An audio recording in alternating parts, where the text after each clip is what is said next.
करीना आडे महाराष्ट्र की पहली ट्रांसजेंडर महिला रिक्शा चालक बनी। रोटरी क्लब, समर्थ भारत प्लेटफॉर्म और एटॉस इंडिया की संयुक्त पहल में विधवाओं, परित्यक्त महिलाओं, ट्रांसजेंडर और महिला कचरा बीनने वालों को मुफ्त ई रिक्शा प्रदान किए गए। समर्थ रिक्शा एक आदर्श रिक्शा के नारे के तहत शुरू की गई इस पहल से ठाणे में महिला सशक्तिकरण पर ध्यान केंद्रित करते हुए एक मजबूत सामाजिक संदेश जाने की उम्मीद है। करीना आडे ने महाराष्ट्र की पहली ट्रांसजेंडर महिला रिक्शा चालक बनकर इतिहास रच दिया। उनके जीवन के बारे में बात करते हुए उन्होंने कहा कि ट्रांसजेंडर होने की वजह से बहुत कठिनाइयों से गुजरना पड़ा। जब खुद के घर वालों ने मेरे अस्तित्व को अस्वीकार किया, तब मुझे घर छोड़ाना पड़ा और पिछले 25 साल से मैं ठाणे में समाज की सेवा करते हुए जीवन को आकार दे रही हूँ। पहली ट्रांसजेंडर टैक्सी ड्राइवर होने के बाद भी कोरोना काल में काम के लिए दर दर भटकना पड़ा। हर तरफ सकारात्मक ऊर्जा से जाकर भी सामने से कभी सकारात्मक दृष्टि नहीं मिली, लेकिन समर्थ भारत व्यासपीठ की मदद से फिर से सम्मान से जीने का मौका मिला। महिलाओं की रक्षा करना हमारा सबसे पहला फर्ज है, ऐसा बयान करते हुए करीना ने अपने सफर की कुछ खास बातें बताई। आइए देखते हैं करीना आडे के संघर्ष की कहानी। न पहचान से न जिस्म से, हौसले से बनती है असली शक्ति। यही है ट्रांसजेंडर की ताकत। ये ताकत की जीती जाती सबूत हमारे साथ करीना जी। करीना जी, आपसे मैं पहला सवाल पूछना चाहती हूँ कि एक ट्रांसजेंडर होते हुए भी आपने ये सफर कैसे शुरू किया और कब शुरू किया? और आपने प्रश्न ये किया कि एक ट्रांसजेंडर होते हुए भी ये कैसे तुमने शुरू किया और कब किया। पहली बात तो मैं ये बताना चाहूंगी महाराष्ट्र के लिए कि मैं पहली फर्स्ट ट्रांसजेंडर टैक्सी चालक भी रह चुकी हूँ, क्योंकि मैं टीसीएस के लिए 7 साल का काम करी, पिक एंड ड्रॉप, देन आईरूली माइंड प्रेस, इसके लिए भी मैंने 2 साल काम करे। और लॉकडाउन में मैं जॉबलेस हो गई। जॉबलेस होने की वजह से मैं बेरोजगार हो गई। मेरे पास कोई रोजगार नहीं था। रोजगार को लेकर के मैं दर दर भटक रही थी। फिर ऐसे ही भटकते हुए मुझे प्रज्ञा मात्रे ने मिस्टर बट्टू सावंत, समर्थ भारत व्यासपीठ, इनके पास मेरा रेफरेंस दिया और बट्टू सावंत सर ने मुझे फोन किया कि करीना जी, आपका ऐसा ऐसा डिटेल्स हमें मिला है और आप ऑफिस आ जाइए मिलने के लिए। तो मैंने उनके पास ऑफिस आई मिलने के लिए। तो मैं टोटली पूरा एनर्जी मेरा जो ये था 100% मैं पॉजिटिव विचार से उनके पास आई और वही विचार मेरा पूरा हो गया। हालांकि मैं हर जगह 100 पॉजिटिव लेकर जाती थी, बट कहाँ भी ऐसा हुआ नहीं कि पॉजिटिव मुझे वापस मिला। बट एक ऐसा ये था कि पता नहीं क्यों ऐसा। तो मैं आज भी मैं सैल्यूट करना चाहूंगी समर्थ भारत व्यासपीठ को मेरी तरफ से, मिस्टर स्पेशली बट्टू सावंत सर को और उनकी टोटली टीम को, जो कि आपने बेसिक लेवल पे जा करके जो रियल गरजू लोग हैं, जिसको ये सब चाहते हैं कि मैं कुछ करूं, अपने पैरों पे खड़ी रहकर अपने दम पे मैं जीऊं, मतलब कुछ भी मैं गलत काम ना करते हुए एक सम्मानित मुझे जीना है। तो वो जीने का अधिकार मैं आज की डेट में ये बोलूंगी 2025 का मिस्टर बट्टू सावंत सर ने मुझे दिया, ऐसा बोलूंगी मैं उनके लिए। तो बेसिक लेवल पे जाकर के आज मैं नहीं हूँ जो कचरा वेचक मेरी फीमेल्स सिस्टर्स है, विडो लेडीज है, उसके साथों साथ ट्रांसजेंडर सिस्टर है, और इन्होंने हर एरिया में जा करके देख करके हमारा सर्चिंग किया। और सर्चिंग करने के बाद इन्होंने हमको इतना ही नहीं, लाइसेंस निकाल के दी, उसके बाद बैच निकाल के दिया, ट्रेनिंग दिया। ये सब करने के बाद भी और हमारे पीछे जो इनकी मेहनत गई ना, टू मच मेहनत थी। उनके स्टाफ के लिए वंस अगेन मैं सेलेक्ट करना चाहूंगी अपनी सपना मैडम के लिए कि बहुत उन्होंने हमारे लिए कोशिशें करी। हर टाइम में फोन करना, हमें पूछना आप कहाँ पर हो, पहुंच गए क्या, तुम्हारी ट्रेनिंग हो गई क्या, तुम्हारा ये पेपर वो पर। तो बहुत मेहनत करी समर्थ भारत व्यासपीठ ने। तो मैं धन्यवाद कहना चाहूंगी। फिर वापस कितनी बार मैं धन्यवाद बोलूं तो भी उनके लिए कम है आज की डेट में। वो दिन उन्हें हमें ये दिखाए है, आज उनके वजह से मेरे चेहरे पे हंसी है। आज मैं उनका नाम रोशन करूंगी। जो वर्क जो काम मेरे पास उन्होंने दिया है ऑटो रिक्शा चलाने के लिए, स्वतंत्र, वो भी मालक करके दिया है। मैं खुद ये ऑटो रिक्शा की मालक हूँ, ये मेरी रिक्शा है। समर्थ भारत व्यासपीठ, ठाणे रोटरी क्लब, इन्होंने दिया, बट मैं बोलूंगी ये मैं मालक हूँ, उन्होंने मेरे को मालक बनाया। तो इतनी पावर जब मुझे देखी रखी है तो मैं उनके लिए पक्का ये संधि का मैं सोना बनाने की कोशिश करूंगी। जो भी मेरे आने वाले पैसेंजर थे, थाने शहर के जितने भी पैसेंजर बैठेंगे मेरी गाड़ी में, मेरे तरफ से उनको बिल्कुल ही कोई तकलीफ नहीं होगी।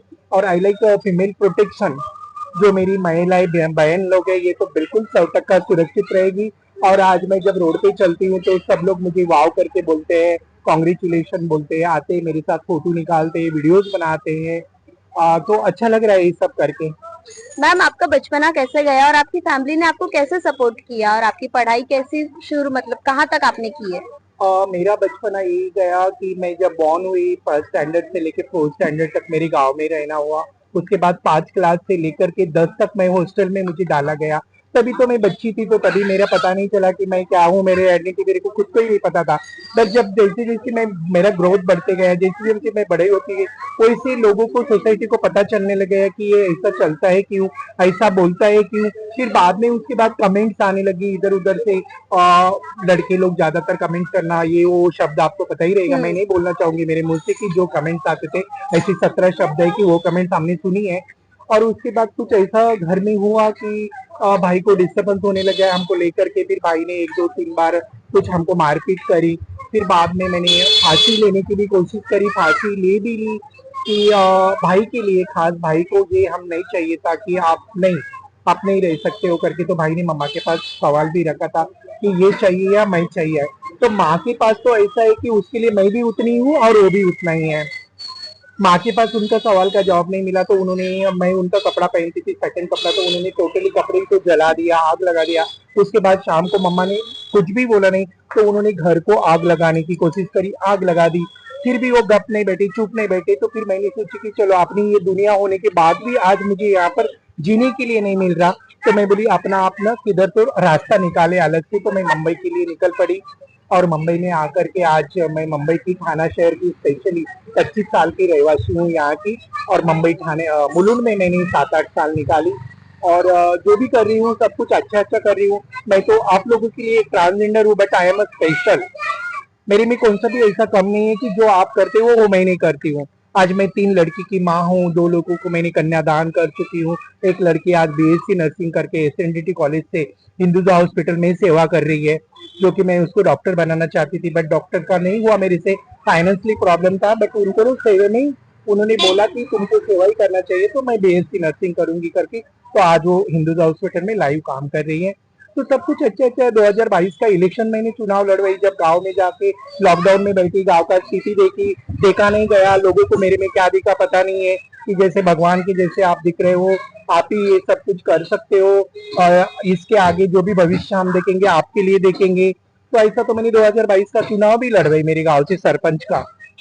तो ये सब करती हूँ मैं, चलते रहता है मेरा सब कुछ। और महाराष्ट्र के लिए और तुम्हें प्रोटेक्शन करना ये मेरा पहला फर्स्ट महत्व बनता है कि मैं ये धरती पे जो पैदा हुई हूँ तो ये मेरे बहनों के लिए पैदा हुई हूँ। और हमारे तरफ से तो बिल्कुल मेरे बहनों के लिए मेरे तरफ से एक 100% का पूरा ये मैं करती हूँ कि आपका संसार पले फूले सुखी रहे। और जहाँ मैं घर से निकलती हूँ तो ज्यादातर मैं यही देखती हूँ, मेरी सिस्टर लोग भी मुझे चेहरे पे स्माइल लाती है मेरे, बिल्कुल मेरे चेहरे की स्माइल गिरने नहीं देती है। तो अच्छी बात है मेरे लिए। और वैसे ही दादा लोग भी आजकल के अवेयरनेस हो चुके हैं, ऐसा नहीं है कि नहीं करके। तो मैं बोलूंगी सभी लोग अवेयरनेस हो रहे हैं, थोड़ा कहाँ तो कम है। तो मैं ये भी बोलूंगी मेरे ट्रांस कम्युनिटी को कि हमको भी जरा खुद के ऊपर ध्यान देना चाहिए कि मेरे में क्या बदलाव लाना चाहिए। अगर मेरा ये भारत देश मेरे लिए सब कुछ करने के लिए तैयार है, हमको साथ में लेकर चलने के लिए तैयार है, तो मुझे भी कुछ फर्क, मेरे में भी बदलाव लाना जरूरी है। महाराष्ट्र शासन और गवर्नमेंट ने अगर आपको कुछ बोला, अगर आपको कोई मांग रखी, तो अगर आपको एक टीचर के तौर पे मौका दिया गया कि दूसरे ट्रांसजेंडर की ड्राइविंग ट्रेनिंग सिखाने के लिए, क्या लगता है आपके समाज में क्या बदलाव हो जाएगा? बिल्कुल, अगर महाराष्ट्र सरकार अगर मुझे बोलता है कि आप अदर ट्रांस को यही शिक्षण तुम देना चाहती हो या वो लेना चाहते हैं, तो बिल्कुल 100% मेरे तरफ से हाँ रहेगा। मैं बिल्कुल 100% उनको दे सकती हूँ। कार का बोलो चाहे ऑटो रिक्शा का बोलो, बिल्कुल मैं उनका ट्रेनिंग करके मैं मेरा रोल प्ले करूंगी। ओके, आपको आखिरी सवाल मैं पूछती हूँ, हमारे चैनल के माध्यम से आपको दूसरे ट्रांसजेंडर को क्या संदेश देना चाहते हो?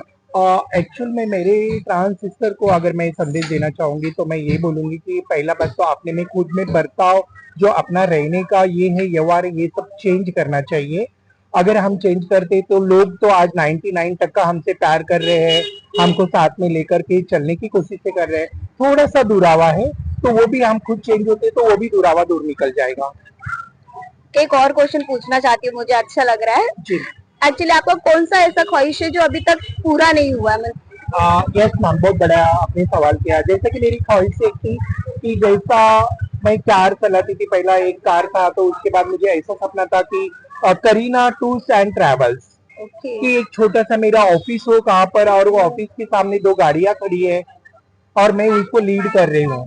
तो ये मेरा सपना था, तो वो कहाँ तो अधूरा है, बट वो भी सपना मैं अधूरा नहीं रहने दूंगी। वो भी सपना अपने सामने, महाराज के सामने करके दिखाऊंगी। ये मेरा पावर या आप लोगों का सभी का पावर, जब आपका आशीर्वाद रहेगा मेरे साथ, तुम्हारा हाथ मेरे हाथ में रहेगा, तो बिल्कुल वो भी सपना मैं पूरा करूंगी। और दूसरा एक सपना मेरा ये था कि टीएमटी जो थाना में जो सेवा बस चल रही है, तो वो भी मैंने प्रयास पूरा करने की कोशिश करी हूँ। मैंने बैच तक निकाली, मेरे पास हेवी लाइसेंस है, और वो भी मैं मेरे थाने करके लोगों को मैं सेवा देना चाहती हूँ और देकर ही रहूंगी। ये थी हमारे